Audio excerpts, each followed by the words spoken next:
pilot of Los Angeles history, Angel's Flight, the shortest railroad in the world. After 4 years, it's back. Success! Angel's Flight, built in 1901, the funicular railroad, designed to bridge the steep incline that separated the once fashionable residential district of Bunker Hill to the department stores and shops downtown.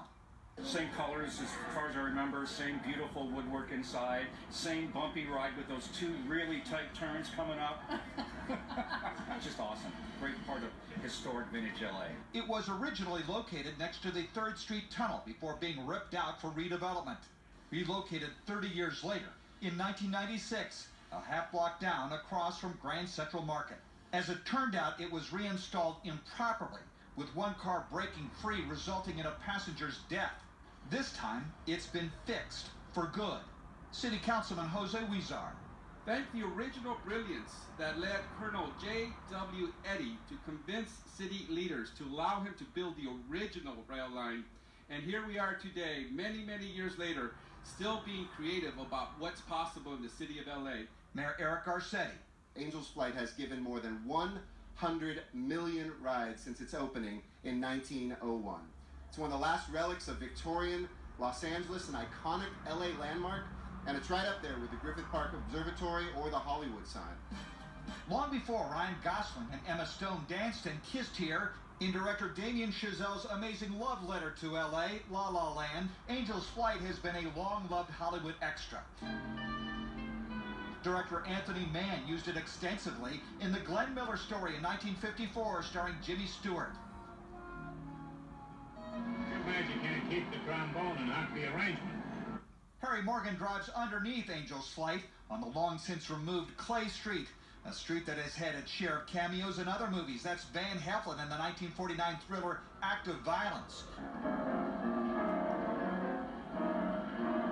1955's Kiss Me Deadly, and 61's The Exiles. In Toy of the Hunted, William Conrad chases an escapee who makes his getaway on you-know-what.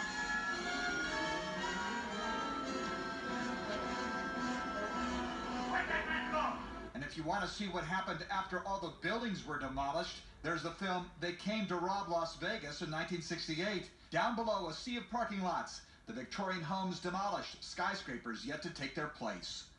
A moving sightline for cinematographers at a 33-degree incline. I've been on this hundreds of times.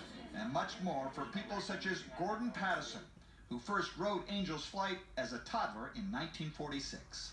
And I could tell you a whole long story about that, because it used to be down at the 3rd Street Tunnel. And that was a real thrill, because it was right next to the cutout of the tunnel, so when the pass occurred, and you were in that car, you were hanging out over the precipice. It was fun. It was a thrill ride for a kid. Yeah, I love this thing. I'll ride it many more times, I hope. Memories made with a few more on the way for a railroad built not just to go from here to there, but from now to then. Angel's Flight costs $1 each way now, but if you have a tap card from Metro, it's 50 cents. Welcome.